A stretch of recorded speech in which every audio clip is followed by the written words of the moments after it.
Bienvenue à toi derrière ton écran, j'espère que tu vas bien et bienvenue sur la méthode AJP. Aujourd'hui on va voir le clic gauche dans Excel. Alors le clic gauche dans Excel, qu'est-ce que j'entends par là? Grosso modo c'est j'appuie sur le bouton gauche de ma souris et je reste appuyé. Alors si je suis au milieu d'une cellule et que j'appuie sur le bouton gauche de la souris, je reste appuyé, je descends. Là tu vois je sélectionne les cellules.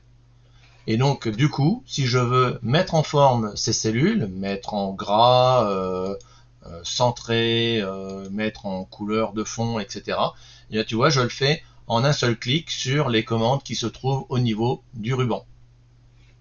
Hop, je peux retirer évidemment le tout pour revenir en arrière. Tu vois, ça fonctionne très très bien. Une fois que j'ai sélectionné les cellules, admettons, je me suis trompé, les valeurs que j'ai tapées, je devais les mettre dans la colonne E. Eh bien, je ne vais pas les retaper en colonne E, ni faire de couper, coller, qu'on verra plus tard. Je vais sélectionner les valeurs. Je vais aller sur la bordure de la sélection. Tu vois, là, le pointeur, il change de forme. Et donc, une fois que tu es sur la bordure de la sélection et que tu as ce pointeur qui apparaît, tu cliques gauche, tu restes appuyé et tu emmènes plus loin. Et dès que tu relâches, eh bien là, j'ai déplacé les cellules de A pour les mettre en colonne E. Bien évidemment, je peux revenir en arrière, hop, je recommence l'opération inverse, et là, j'ai redéplacé les cellules en faisant sélection, clic gauche sur la bordure, et je déplace.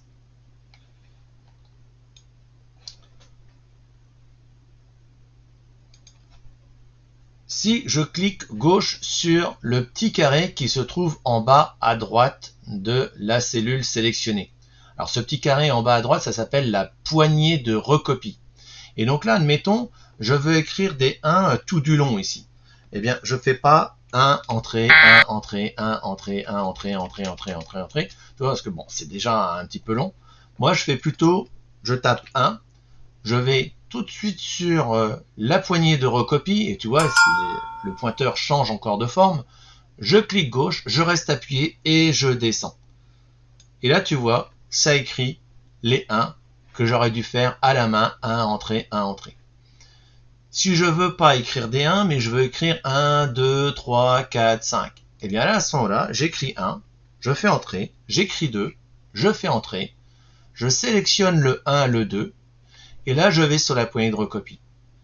Je clique gauche, je reste appuyé, et je descends. Et là, Excel, il se met à compter pour toi. En fait, Excel, il regarde la deuxième cellule, et puis il se dit, oh, bah, la deuxième cellule, c'est la première plus 1. Alors, il fait plus 1, plus 1, plus 1.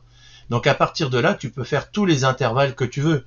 Là, si je tape un 0, entrée, un 5, entrée, je sélectionne le 0, le 5, je prends la poignée de recopie, je descends, et bien tu vois, là, il fait de 5 en 5, de 10 en 10, de 20 en 20, enfin bref, l'intervalle que tu as envie de mettre entre tes valeurs. Alors cette poignée de recopie, elle est hyper intéressante aussi au niveau des mois. Il faut savoir que si je tape janvier, eh bien, je n'ai pas besoin de taper les autres mois de l'année. Excel, il est paramétré pour le faire à ma place. Je prends la poignée de recopie, je descends, et là, tu vois, il y a même une petite infobulle qui m'indique le dernier mois qui va être écrit au niveau de ma recopie. Donc là, je suis descendu d'un cran trop bas, je remonte d'un cran, décembre, voilà, tac, il a écrit de janvier à décembre. Un gros gain de temps. Et figure-toi que ça fonctionne aussi avec les mois écrits en abrégé.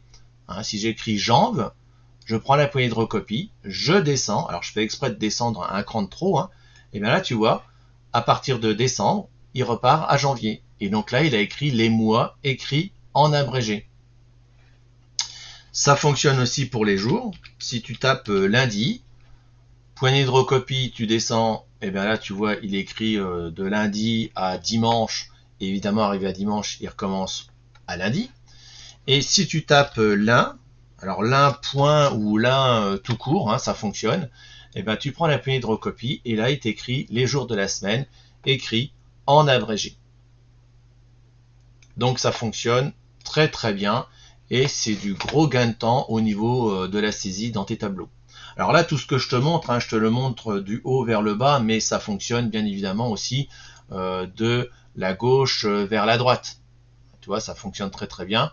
Et là ici, si je mets des valeurs ici, par exemple je vais mettre un 1 ici et un 2 là, je prends comme ceci, je prends la poignée de recopie, je vais vers la gauche, vers la droite, tu vois, là il recompte dans l'autre sens. Bon, du coup là ça m'intéresse pas trop de faire ça comme ça. Je sélectionne, je fais sub, j'ai supprimé. Alors ça fonctionne aussi pour les dates, hein. Alors là, je vais taper la date du jour. Alors je te montre un truc, hein, dans Excel, un petit raccourci clavier qui est fortement pratique. Là, quand je fais la vidéo, là, on est le 8 juin 2022. Et ben moi, je tape pas la date en tapant 08/06, etc., etc. Je fais le raccourci clavier CTRL, point virgule. C'est un raccourci clavier Excel qui fonctionne très très bien. Alors ça fonctionne que dans Excel. Et donc quand tu fais CTRL point virgule, Excel écrit la date système, donc la date de l'ordinateur. Si ton ordinateur est à la bonne date, ça t'écrit la date du jour. Et si je prends la poignée de recopie et que je vais vers le bas, et bien là tu vois Excel, il tape les jours suivants. Si je remonte, il va écrire le jour précédent. Hein. Regarde là, je prends la poignée de recopie, je remonte d'un cran, il a écrit le jour précédent. Et le coup des intervalles avec mes 1, 2, 3, ça fonctionne aussi sur des dates, puisque là, si je fais CTRL point virgule, il m'écrit la date du jour. Si je tape dans 7 jours, donc on sera le 15, je sélectionne les deux dates, poignée de recopie, je vais vers le bas, et bien là, tu vois, il écrit automatiquement tous les 7 jours. Et sans se tromper, puisque Excel il a un calendrier perpétuel, donc du coup il détecte les mois à 30 jours, à 31 jours, à 28 jours si c'est le mois de février, à 29 jours si on est dans une année bissextile, bref, il ne se trompe jamais, alors que moi je risque de me tromper. Ça fonctionne aussi pour les heures, hein, la poignée de recopie. Donc deuxième petit raccourci clavier que je te montre, hein, si tu fais CTRL 2 points, Excel il écrit l'heure actuelle pour toi. Donc là, à l'heure que je fais la vidéo, il est 14h37. Et donc si tu prends la poignée de recopie, eh ben, Excel fait d'heure en heure. Alors là, du coup, c'est pas très intéressant.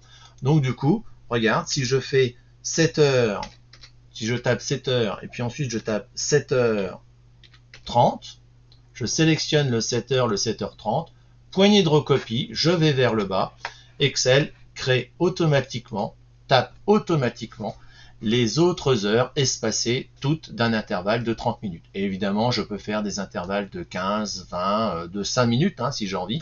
Enfin bref, tous les intervalles que tu veux, tu vas gagner énormément de temps à taper ça. Je te montre une dernière astuce avec la poignée de recopie. Très intéressant. Là, tout à l'heure que j'ai voulu taper des 1 ou des 1, 2, 3, etc., etc., j'ai sélectionné et je suis descendu, j'ai pris la poignée de recopie et j'ai recopié en descendant vers le bas. Eh bien, en même temps, descendre vers le haut, c'est compliqué.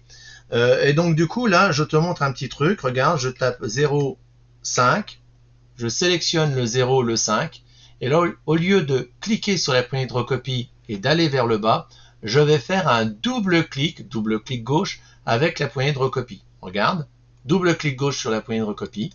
Et là, Excel recopie automatiquement les valeurs en mettant un jour, etc. Donc ça marcherait pour les heures, les dates et autres. Mais il s'arrête dès qu'il trouve une cellule vide à gauche ou à droite.